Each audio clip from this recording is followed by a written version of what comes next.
দণ্ডবত প্রণতি জ্ঞাপন করে তিনি আমার উপর প্রসন্ন হন। আমি প্রণতি জ্ঞাপন করি আমার শিক্ষাগুরু তথা সমস্ত বঙ্গের এক উজ্জ্বল নক্ষত্র পণ্ডিত প্রবাসী অজিত কুমার দাস এবং অদ্বৈত দাস। আমি ওনাদের আতুল চরণে আভূমি দণ্ডবতে প্রণতি জ্ঞাপন করি, ওনারা আমার উপর প্রসন্ন হন। আমি প্রণতি জ্ঞাপন করি আজ শুদ্ধা ভক্তি প্রচার সংঘের আমাদের এই শুদ্ধা ভক্তি প্রচার সংঘের ভাগবতীয় জগতের এক উজ্জ্বল নক্ষত্র আমাদের সামনে প্রবিষ্ট হয়েছেন। আমি ওনাদের আতুল চরণে আভূমি দণ্ডবত প্রণতি জ্ঞাপন করি। আমি প্রণতি জ্ঞাপন করি আমাদের শুদ্ধা ভক্তি প্রচার সংঘের সমস্ত আচার্যগণের, ওনারা যেন এই অধমের উপর কৃপা বর্ষণ করেন। আর আমি প্রণতি জ্ঞাপন করি এই রজনীতি যারা অধীর আগ্রহে ভাগবত কথামৃত কথার অসাধনের জন্য পরিবেশন করে আছেন, আপনারা কৃপা করবেন যেন এই অদম আপনাদের সামনে সামান্য কথা অমৃত সুধা পান করাতে পারে। জয় শ্রী রাধেশ্যাম। এই গৃহকর্তার নামটা কি? গোবিন্দ, গোবিন্দ দাস। আমরা সবাই কৃষ্ণের দাস। আমি প্রণতি জ্ঞাপন করি যিনি গোবিন্দের চরণে প্রার্থনা করেছিলেন যে আজ এই একাদশী ব্রতে আমি সাধু সজ্জন নিয়ে এই গোবিন্দ কথামৃত পরিবেশন করাবো। আমি ওনার আতুল চরণে আভূমি দণ্ডবত প্রণতি জ্ঞাপন করি। এত বড় একটা উদ্যোগ, এত বড় একটা মহতি কাজ জন্ম জন্মান্তরে সাধনার পরে হয়, তা না হলে অল্প ভাগ্যে হয় না কবু বৈষ্ণব আগমন। উনি জন্ম জন্মান্তরে কোনো এক জন্ম হয়তো এই শক্তি অর্জন করেছিলেন, তাই আজ এই গৃহে সাধু গুরুর বৈষ্ণব আগমনে ঘটেছে। জয় শ্রী রাধেশ্যাম। আমি প্রথম গীতা থেকে ঢুকবো, তারপরে আমাদের শুদ্ধা ভক্তি প্রচার সংঘের যিনি খুলনা থেকে এসেছেন, আপনারা তাঁর মুখ নিচ্ছে তো ভাগবত কথামৃত পান করবে। আমাদের গীতার প্রথম শ্লোক থেকে আমি একটু আচ্ছাদন করাবো। গীতার প্রথম শ্লোক কে বলেছিলেন আমরা সবাই জানি। একটা মাত্র শ্লোক বলেছেন ধৃতরাষ্ট্র। ধৃতরাষ্ট্র কি ছিলেন? অন্ধ ছিলেন। কিন্তু বাস্তবিক জগতে শুধু অন্ধ নয়, উনি ছিলেন কি? পুত্রের মোহে অন্ধ, রাজ্য ভোগে অন্ধ, বৈষয়িক বিষয়ে অন্ধ। তাই প্রথম শ্লোক বলেছিলেন ধর্মক্ষেত্রে কুরুক্ষেত্রে সমবেতায়ুৎসবঃ মামকঃ পাণ্ডবশ্চৈব কিম অকৌরবত সঞ্জয়। প্রথম শ্লোক। ধর্মক্ষেত্রে আর কুরুক্ষেত্রে আমার পুত্র এবং পাণ্ডব পুত্র মিলে কি করছেন? এটা আমি কি বলছেন? অন্ধ। তাই কার জ্ঞানচক্ষু দিয়ে দেখছেন? সঞ্জয়ের জ্ঞানচক্ষু। তার গুরুদেব কিন্তু তাকে জ্ঞানচক্ষু দিতে চেয়েছিলেন যে তুমি দর্শন করো, কিন্তু সে সময় সে জ্ঞানচক্ষুটা নেয়নি। কেন নেয়নি? বলছেন আমি নিজে থেকে আমি আমার পুত্র শোক সইতে পারবো না। আমি নিজে থেকে কি করতে পারবো না? আমি পুত্র শোক সইতে পারবো না। আমাদের সংসার জীবনে দেখবেন এই প্রথমটা বিষাদ যোগ। প্রথম অধ্যায়টা কি? বিষাদ যোগ। আমাদের প্রত্যেকটি সংসারে আমাদের এই বিষাদ, আমাদের এই দুঃখ কষ্ট আমাদের ভিতরে কিন্তু সে বসে আছে। আমাদের কিন্তু সে বসে আছে। দ্বিতীয় শ্লোক কি বলছেন? দৃষ্টাত পাণ্ডবানি কঙ্গুরিয়ং দুর্যোধনস্তদা আচার্যম উপচঙ্গম রাজবচন অব্রমে। এমনি করে কি করছেন? যখন ভগবান শ্রীকৃষ্ণ অর্জুনকে কি দিচ্ছেন? প্রথম অধ্যায় কিন্তু ভগবান কিন্তু একটা শ্লোকও বলে নাই। প্রথম অধ্যায়ে গোবিন্দ কি একটা শ্লোকও বলে নাই। বিষাদ যোগ। শুধুমাত্র সেখানে কি করছেন? অর্জুন লক্ষ্য করছেন আমি কাদের সঙ্গে যুদ্ধ করছি, আমার সামনে কারা পরিবেশন করে আছে। গীতাটা কি? আমাদের জীবনের একটা কি বলবো, আমাদের জীবনের একটা আইন প্রণেতা। আমরা যেমন সংসদের যেমন আমাদের কি আমাদের আমরা চলি কেমন করে? আমাদের দেশটা চলে কিসের উপরে? সংবিধানের উপরে। আমাদের গীতাটা হচ্ছে আমাদের সংবিধান, আমাদের জীবনের সংবিধান। আমাদের গোবিন্দ কি দিয়ে গেছেন? আমাদের সংবিধান দিয়ে গেছেন। আপনি কেমন করে চলবেন, আপনি কেমন করে আপনি সংসার করবেন, আপনার বিষাদ হলে আপনি কি করবেন, আপনি যুদ্ধক্ষেত্রে আপনি কি করবেন, সংসারের ক্ষেত্রে আপনি যুদ্ধে অহরহ আপনার যুদ্ধক্ষেত্র লেগে আছে। চেতো দর্পণ মার্জনম ভব মহাদাবাগ্নি নির্বাপনম। ভব মহাদাবাগ্নিতে আপনি কি করছেন? দাও দাও দাও দাও দাও দাও করে কি করছেন? জ্বলতেই আছেন, জ্বলতেই আছেন, জ্বলতে আছেন না? তখন অর্জুন কি করছেন? অর্জুন সমস্ত দিকে এক কুলহারা নাবিকের মতো বিষণ্ণ মনে, বিষণ্ণ হৃদয়ে আমি কার দিকে তীর নিক্ষেপ করব? সামনে আমার ভ্রাতা, সামনে কে? সামনে আমার ভ্রাতা, সামনে আমার গুরু, সামনে আমার গুরুপুত্র, সামনে কি ব্রাহ্মণ গুরুপুত্র। কেমন করে আমি তাদের সামনে তীর নিক্ষেপ করব? তাদের সামনে কেমন করে তীর নিক্ষেপ করব? এমনি ভাবে প্রত্যেকটা হৃদয়ের ভিতরে কি করছে? অর্জুনের ভিতরে উতলা সৃষ্টি হচ্ছে, এমনি ভাবে উতলা সৃষ্টি হচ্ছে। বলছেন, হে মাধব, আমি কাদের সঙ্গে যুদ্ধ করব? তুমি আমার রথটা কোথায় স্থাপন করো, তুমি আমার রথটা কোথায় স্থাপন করো, তুমি আমার সৈন্যদের মাঝে রথটা স্থাপন করো, আমি দেখে নিই আমি কাদের সঙ্গে যুদ্ধ করছি, আমি কাদের সঙ্গে যুদ্ধ করছি। এমনি করে যখন সে তীরটা এবার রেখে দিলে, আমি এটা পারবো না, আমি কি চাই না? আমি সুখ চাই না, নো রাজ্য না, আমি নো সুখ, আমি সুখ চাই না, আমি রাজ্য চাই না, আমি আমার তীর ধনুক সমর্পণ করলাম। তখনই আমার গোবিন্দ প্রথম উপদেশ কি বলছেন? কার্পণ্য দশহ অপরিত স্বভাব পৃচ্ছামি তাং ধর্ম সংগ্রচেতাহ ইয়চ্চ সন্নিযিয়তাং গৃহীতং মে শিষ্টে অহং ছাদিমাং তাং প্রপন্নমঃ। যখন কোনো কিছু হৃদয়ের ভিতরে কোনো কিছু চিন্তা করতে পারছি না, যখন কষ্টের ভিতরে তীরটা রেখে দিচ্ছেন, তখন কি করছেন? তখন অর্জুন কি করছেন? যে হে গোবিন্দ, তুমি আমার গুরু আর আমি কি? আমি তোমার শিষ্য।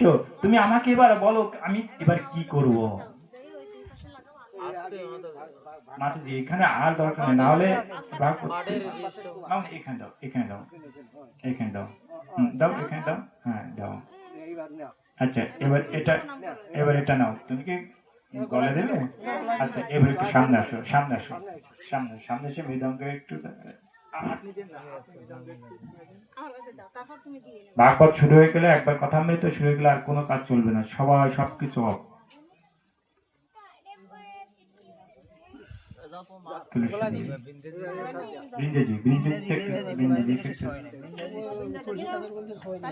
ভাগবতের আগে এই টাইমটা ভাগবতে কখনো ডিস্টার্ব করতে হয় না।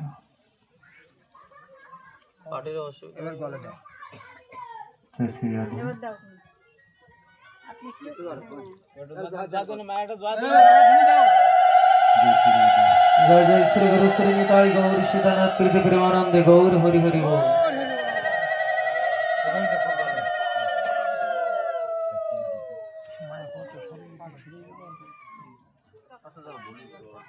জয় শ্রী রাধে।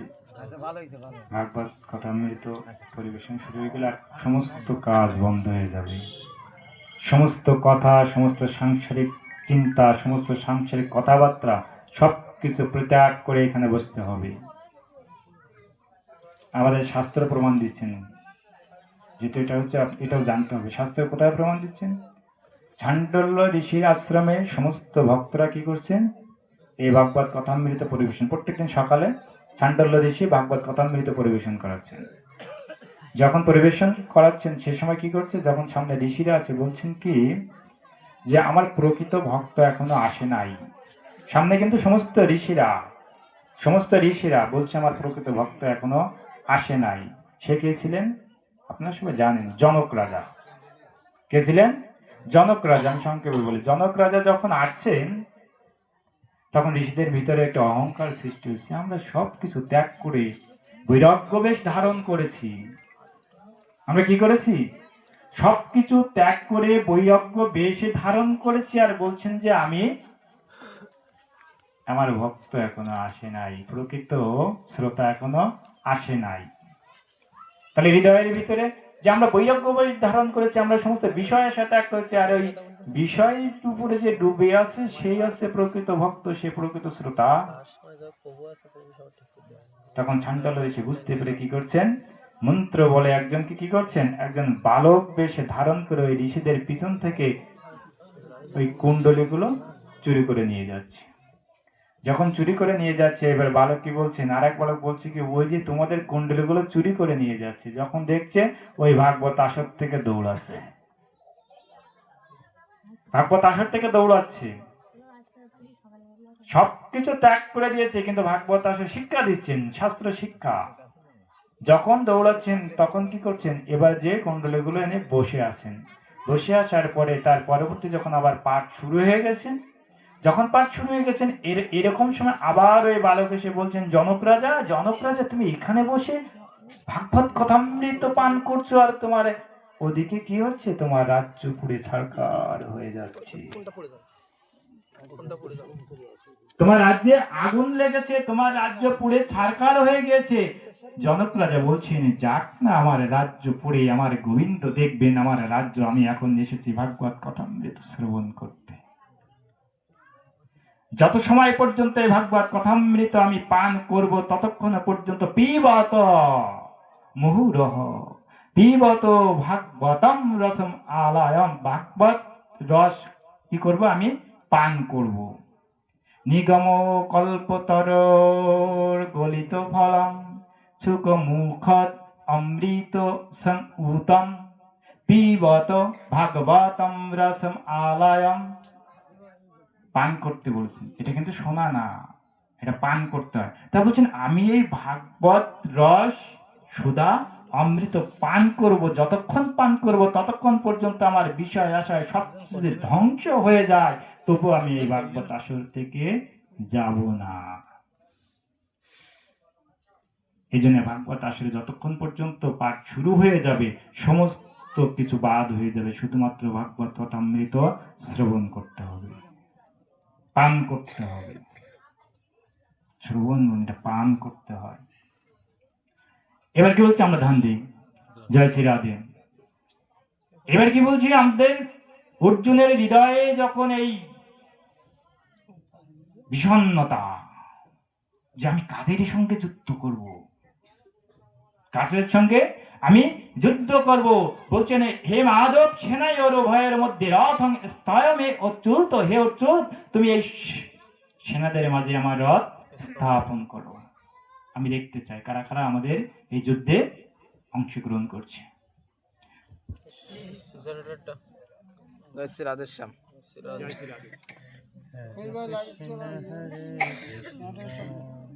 সবাই খেয়াল করে আমরা এরকম পরিবেশ চমৎকার। এবার কি হচ্ছে, যখন অর্জুনের হৃদয়ের ভিতরে এই বিষণ্ণতা সৃষ্টি হয়ে গেছে, তখন কি করছে, নিজের ধনুকটা নিচে রেখে, আমি আর যুদ্ধ করতে চাই না। আমি কাদের সঙ্গে যুদ্ধ করব, আমি যুদ্ধ করবো আমার গুরু সঙ্গে, আমি যুদ্ধ করবো আমি গুরু ভাইয়ের সঙ্গে, আমি কেমন করে যুদ্ধ করব। এমনি করে কি করছে, বিষণ্ণ। দেখেন, সংসারের জীবনে এই বিষণ্ণতা কিন্তু আপনাদের লেগেই আছে। প্রত্যেকটা সংসারের ভিতরে কিন্তু এই প্রত্যেকটা যোগ, আমাদের গীতায় প্রত্যেকটা অধ্যায় কিন্তু লাস্টে যোগ যোগ যোগ আছে। চিন্তা করবেন, এটা বাসায় যে চিন্তা করবেন, প্রত্যেকটা বিষয় কিন্তু যোগ আছে, না মাইনাস না, সব যোগ আছে, কোথাও বিয়োগ নেই, কোথাও বিয়োগ নাই। প্রত্যেকটা জায়গায় আমি প্রত্যেকটা বিষয় আপনাকে যোগ হবে, বিয়োগ হবে না। তখন গোবিন্দ কি করলেন, যখন বলছেন এই আমার রথটা কোথায় স্থাপন করো, তুমি সমস্ত সৈন্য দলের ভিতরে স্থাপন করো, গোবিন্দ কি করলেন, এবার সেই রথটা স্থাপন করছে, রথটা স্থাপন করছে। তখন বলছেন, জয় শ্রী রাধে, কার্পণ্য দোষঃ অপরিত স্বভাব পিচ্ছামিতাং ধর্ম সংমূলচেতাহা। কার্পণ্য দোষ, আমাদের প্রত্যেকটার কিন্তু একটা স্বভাবজাত দোষ আছে। কি আছে?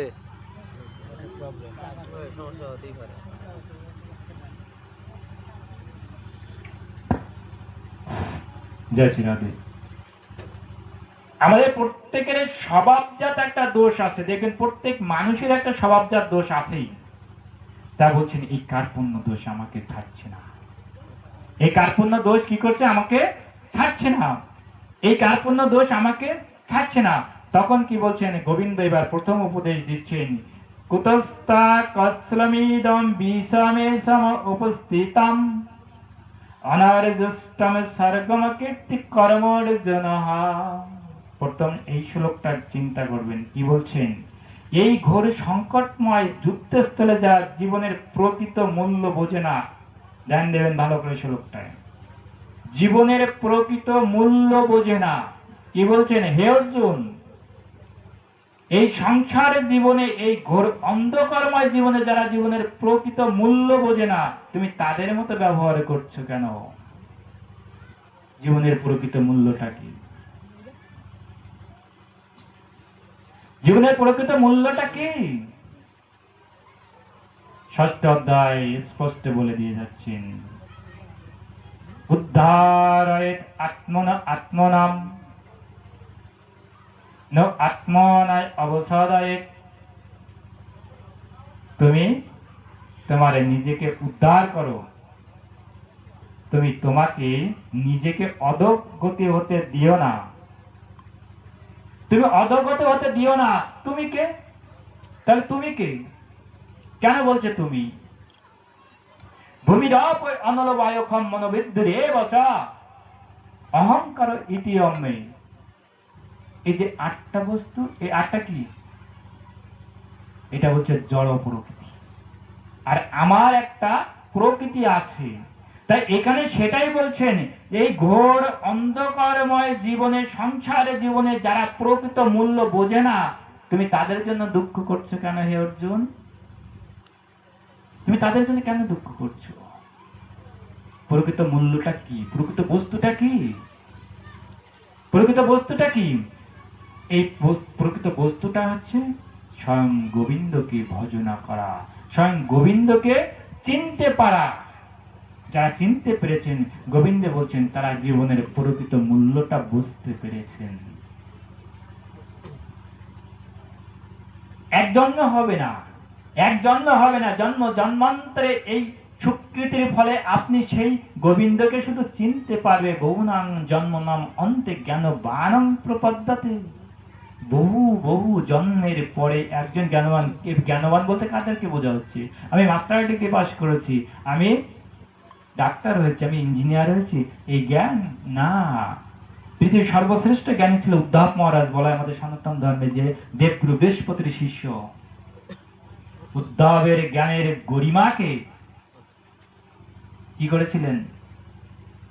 গোবিন্দ তার জ্ঞানের গরিমাকে নত করিয়ে দিয়েছিলেন। কেমন করে শিক্ষা দিয়ে?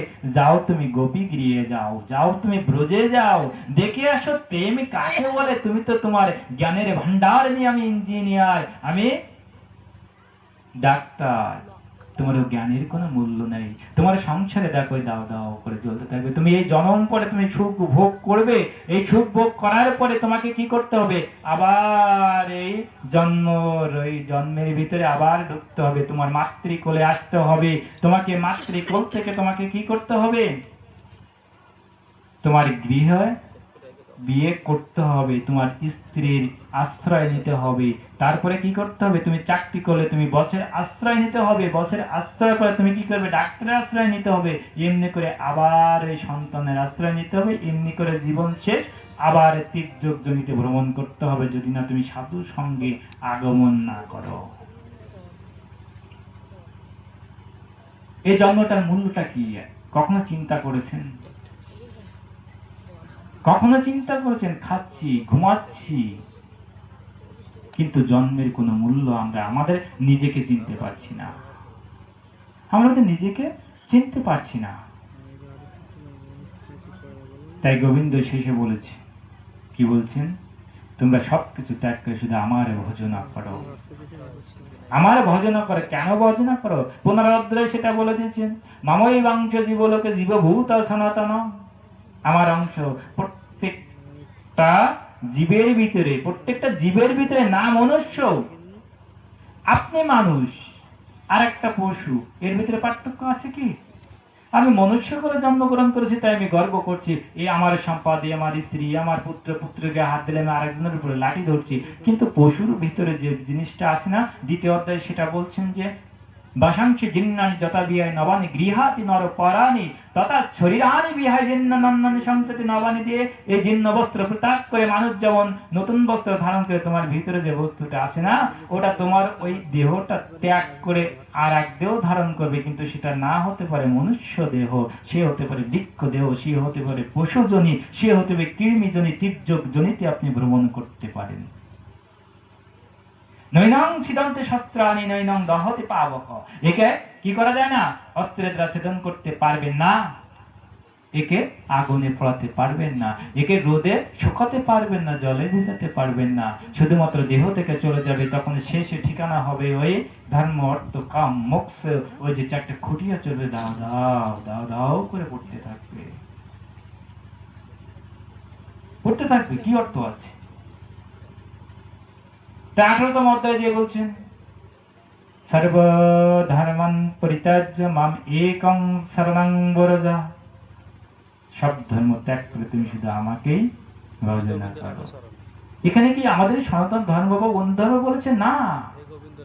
ধর্ম কোনটাকে বলা হচ্ছে? মানুষের ধর্ম কি? মানুষের ধর্ম হচ্ছে আমাদের গোবিন্দ ভজনা করা। আমাদের এসে গোবিন্দ ভজনা করা না, আমাদের হিন্দু ধর্ম না, মুসলিম ধর্ম নও। তোমার ধর্ম কোনটা? ধর্ম কাকে? জলের ধর্ম কি?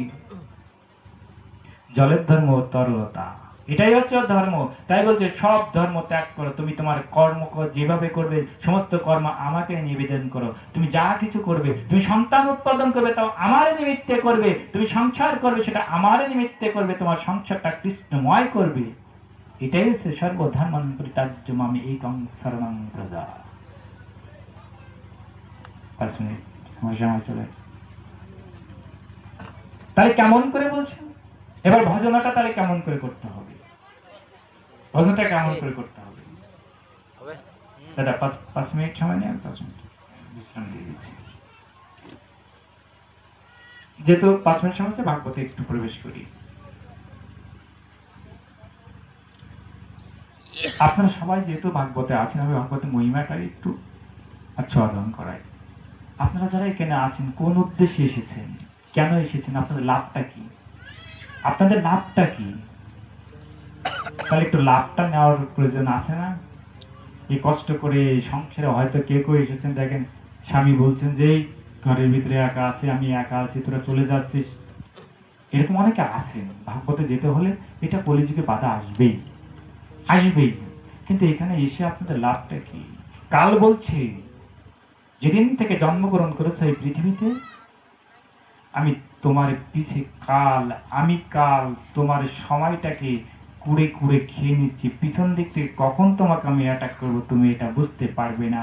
কিন্তু আমি সেই সময়টা নষ্ট করি না, যে সময়টা তুমি সাধু সঙ্গ করবে, যে সময়টা তুমি ভাগবত কথামৃত পান করবে। গোবিন্দ বলছেন শ্রীনাথ শ্রদ্ধায়া নিত্যম গৃণাচ্ছ চৎ ইষ্টতম নাতিদিরিগেন কালেন ভগবান বিশতে হৃদে। কি বলছেন? শ্রীনাথ শ্রদ্ধায়া নিত্যম, যে শ্রদ্ধা সহকারে নিত্য এই ভাগবত কথামৃত শ্রবণ করে, স্বয়ং ভগবান বলছেন এই যে কথা বলছি, এই ভাগবতটা কি? ভাগবত হচ্ছে গোবিন্দ স্বয়ং। গোবিন্দ স্বয়ং। আমি প্রত্যেকটা কথার ভিতরে দিয়ে কি করি? তত শীঘ্রই নাতি দীর্ঘেন কালেন, ন অতি দীর্ঘ, নয়াকার ন অতি দীর্ঘ, মানে দীর্ঘ নয়, নাতি দীর্ঘ, অতি শীঘ্রই না অতি দীর্ঘ কালেন ভগবান বিশদের হৃদয়ের ভিতরে অবস্থান করে। তাহলে আপনারা শুনতে পাচ্ছেন গোবিন্দ কি আপনাদের হৃদয়ে অবস্থান করেছে না? প্রত্যেকের হৃদয়ে অবস্থান করেছেন। দ্বিতীয় শ্লোকে কি বলছেন? প্রবিষ্ট হ, আমি কি করি? প্রবিষ্ট হয়ে কর্ণ রন্ধ্রেন, আপনারা কর্ণ কোহার দিয়ে শ্রবণ করছেন, কর্ণ রন্ধ্রেন স্থানং ভবসারুত্তমম ধুনতি শ্যামলং কৃষ্ণ সলিলস্য ইত সরতঃ। আমি এই কর্ণরন্ধ্র দিয়ে প্রবেশ করি ওই হৃদয় মন্দিরে অবস্থান করি। আর অবস্থান করে কি করি?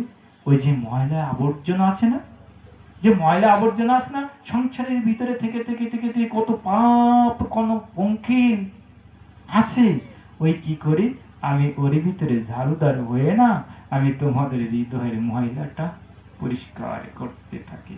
আর যতদিনই পর্যন্ত না পরিষ্কার না হতে থাকে, ততদিনই পর্যন্ত আমি তোমার হৃদয়ে ঝাড়ুদারের কাজ করতেই থাকি। তাই বলছেন কি পরবর্তী শ্লোকের আমাদের 11 স্কন্ধে ভগবানের যে বলছে উদ্ধব মহারাজকে, শ্রদ্ধালু মত কথা শ্রীনং শ্রবন্তি সুভদ্রালোক পাবনীহা গায়ন অনুসারানাহা। কি করতে বলছেন? শ্রদ্ধা সহকারে এই ভগবত কথামৃত শ্রবণ করতে হবে। যদি তুমি শ্রবণ করো তাহলে তুমি আমার ভক্ত হবে। আমাদের প্রথম কাজ কি? ভক্ত হওয়া। এই গৃহে কিন্তু আমি প্রার্থনা করব উনি যেন ভক্ত হয়ে যায়, যেহেতু সেই আজকে ভক্তি পথে এসে আজ সাধুগুরুর চরণ আশ্রিত হবে বলে এখানে এসেছেন। জয় শ্রী রাধেশ্যাম, আপনার কৃপা করবেন। হয়তো যদি আমি এর ভিতরে কোনো ভাগবতের ভিতরে যদি আমি কোনো অন্যায় করে থাকি বা কোনো কথা আপনাদের কষ্ট দিয়ে থাকি, আপনারা ক্ষমা করে দেবেন। জয় শ্রী রাধেশ্যাম। যাবার যদি কোনো সময় সৌভাগ্য হয় আপনারা আমাদের মতোই আমার মতোই অধমরে, সেই সময় সুযোগ হইলে আপনাদের এই কথা আমি শ্রবণ করব। জয় শ্রী রাধে। এখানে আমি পাঠে দিচ্ছি আমাদের এবার ভাগবত কথামৃত সুধা নিয়ে আসছেন সুধা ভক্তি প্রচার সংঘের তথা আমাদের গৌরীয় মণ্ডলের এক অন্যতম প্রবক্তা। ওনার বাস্তব জগতের একটু পরিচয় দিতে হয়, না দিলে নয়। উনি বাগেরহাট পিজি কলেজের সহকারী অধ্যক্ষ, সহযোগী অধ্যক্ষ দর্শন বিভাগে। উনি কিন্তু গতদিন আমরা ছিলাম যশোরে, মানে কোনো দিন আজকে এখানে আছে কালকে আবার চলে যাবেন ওই দিকরাজ। আমরা অনেক ভাগ্যের বলে ওনাকে পেয়েছি। এবার আপনাদের সম্মুখে ভাগবত কথামৃত নিয়ে আসবেন আমাদের শুদ্ধা ভক্তি প্রচারের সঙ্গে ভাগবত প্রবক্তা শ্রী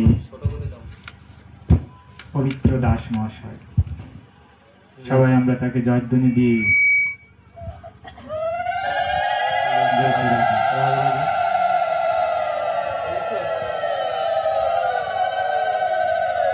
जय श्री राधे राधे राधे। जय श्री राधे जय श्री राधे।